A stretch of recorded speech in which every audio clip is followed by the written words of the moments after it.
연방항소법원에서 다카는 불법이다라고 확인하는 그런 판결이 나왔습니다. 일단은 이야기를 간단히 정리를 좀 해드리자면 다카가 뭔지 모르시는 분들을 위해서 다카는요, 원래는 이제 Deferred Action for Childhood Arrivals라고 해가지고 미성년자인 상태에서 미국에 도착했는데, 근데 이 사람들이 불체자인 거죠. 불법으로 미국에 들어온 아이들, 혹은 뭐 합법적으로 들어왔더라도 불체자 신분이 되어져 있는. 그러니까 이제 보통은 이런 경우를 서류 미비자라고 하죠. 합법적으로 들어오기는 했지만 지금 현재 체류 신분이 없는 이런 상황, 서류 미비자 이렇게 이야기하는데, 불체자가 됐던 서류 미비자가 됐던 하여튼 합법적으로 미국 내에 체류할 수 없는 상황이 된 사람들, 미성년자였기 때문에 사실은 본인의 의지로 미국에 왔다기보다는 부모 따라서 그냥 누구한테 끌려서 왔는데, 자기 의지와 상관없이 미국에 왔는데, 그리고 미국에서 성장을 했는데 미국의 교육을 받고 미국 사회에 적응하고, 그래서 이곳이 고향이 됐는데, 지금 뭐 여기 보시는 것처럼 Dhaka is temporary, our home is here, 여기가 우리 고향입니다 라고 이들은 주장을 하는데, 그래서 실제로 미국적인 사고방식을 가지고 미국에서 성장을 했으니까요. 그런데 체류 신분이 없는 거죠.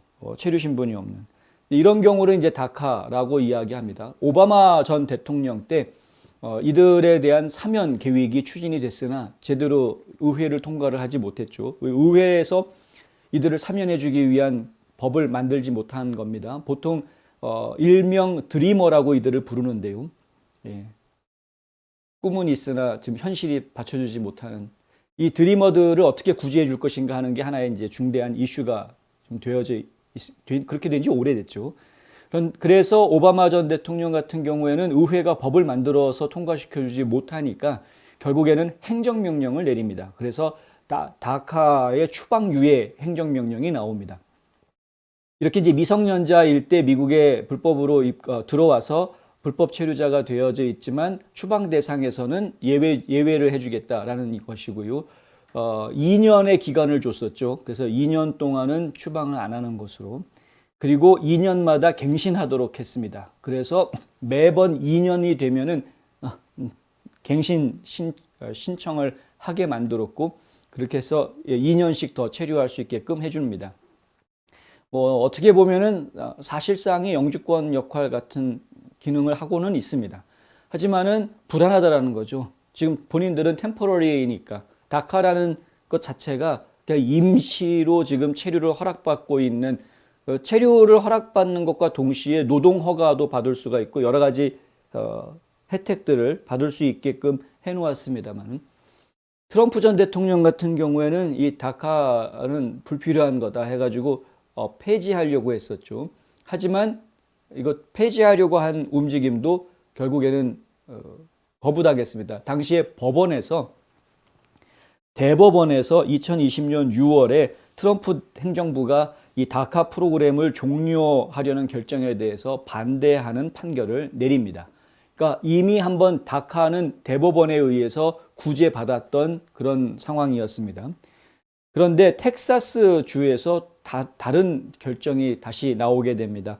바이든이 취임한 이후에 다카 프로그램을 강화하려고 했습니다.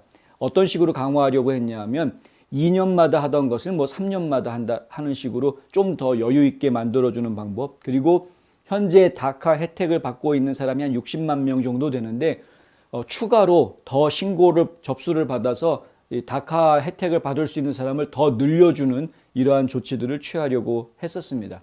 그런데 작년에 텍사스 법원에서 그거는 불법이다라는 이제 판결이 나오게 된 거고요.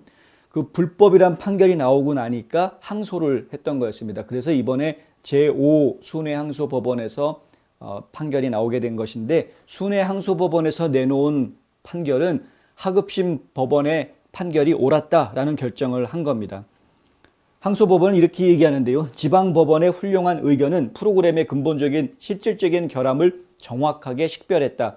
다카 행정명령은 이민국적법의 중요한 부분을 축소시킨다. 이민국적법이라는 법이 있는데 이건 연방법입니다. 이 법에 보면은 분명히 이민자들의 체류 상태, 신분 상태 이런 것들이 분명히 구분이 다 되어져 있습니다. 그런데 이 법에 없는 거라는 거죠, 다카라는 거는. 법에 있지 않은 것을 대통령 행정명령으로 새롭게 구분지어서 외국인 분류를 한 거다라는 이야기입니다. 그렇다면 이것이 가능한 것이냐? 가능하지 않다는 거죠. 그러니까 법을 외면하고 별도의 외국인 구분 코드를 만든 거나 마찬가지이기 때문에 이걸 제대로 하려면 의회에서 법을 통과시켜야 한다. 그러니까 다카를 법으로 인정해주는 뭔가 법안이 만들어져야 하는 것인데 이게 쉽지가 않습니다. 민주당 쪽에서 추진을 하긴 했습니다만은 좀 쉽지는 않고요. 바이든 대통령은 드리머들의 삶은 여전히 오리무중이다. 연방항소법원의 판결 매우 실망스럽다. 이런 이야기들을 해놓았고 이미 오래전에 의회가 시민권을 얻는 길을 포함한 드리머들에 대한 영구적인 보호를 통과시켜야 했다라고 이야기하는 겁니다. 이게 의회에서 지금 통과가 되지 않고 있는 그 궁극적인 이유가 바로 방금 바이든이 한 말 때문인데요. 이들한테 시민권을 주는 통로를 만들겠다. 이게 바이든의 공약사항 중에 하나입니다. 다카 수혜자들한테 시민권을 줄 수 있게끔 제도를 만들겠다라는 것이. 이게 지금 통과가 안 되는 겁니다. 공화당에서 크게 반대하고 있고 상원을 통과할 가능성이 거의 없습니다. 그러니까 지금 이 부분이 사실은 좀 지혜롭지 않은 이야기였었던 거죠. 그러니까 다카 자체가 지금 법원에서 이번에 항소심 판결 나온 걸 보면은 다카라는 분류 자체가 문제가 있는 것인데 이 사람들은 그 분류 문제 있는 거 이거 둘째 쳐놓고 그냥 바로 이 다카 드리머들을 사면해주자 이렇게 지금 나가려고 하는 거여서 얘기가 좀 다른 얘기다 이렇게 지금 받아들여지고 있는 거고요.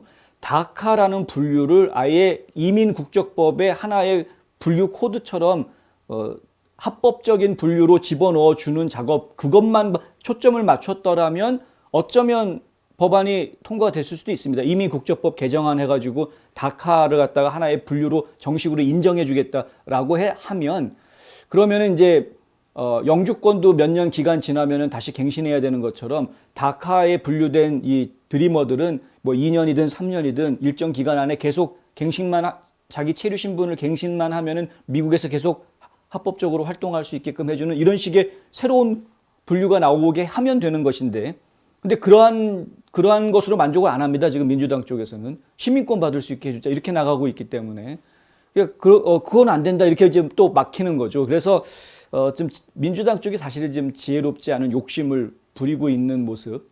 사실 진짜 다카를 위해서 협상을 벌이려면 단계를 밟아 나갔어야 하는데 그게 지금 안 되고 있다라는 안타까운 부분이고요. 공화당은 처음부터 이러한 문제, 불체자 사면 이러한 문제가 일단 우선순위에 있는 게 아니다라는 이야기 계속 해왔었습니다.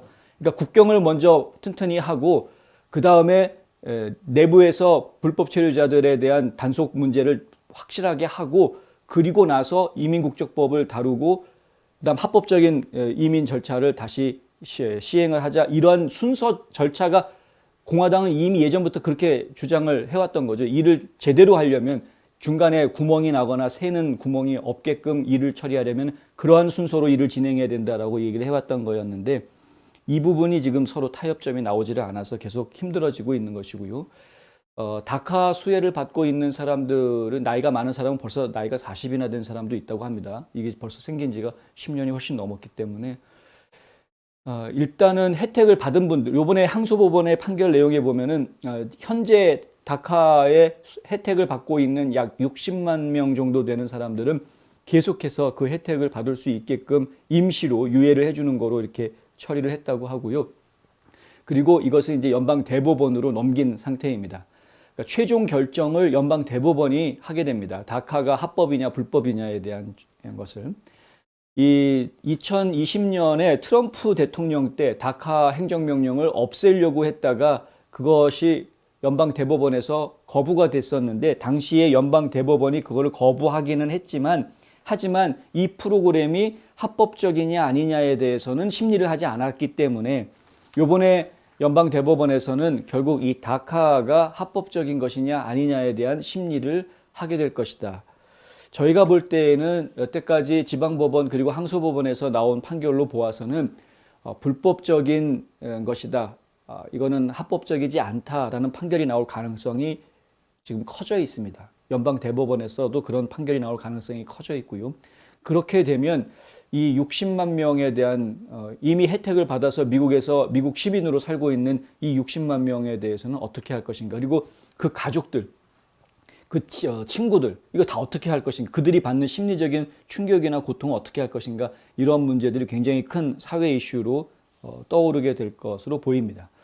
연방 대법원이 어떤 지혜를 발휘할지 계속 지켜보도록 하겠고요. 관련된 소식이 있으면 또 전해드리도록 하겠습니다.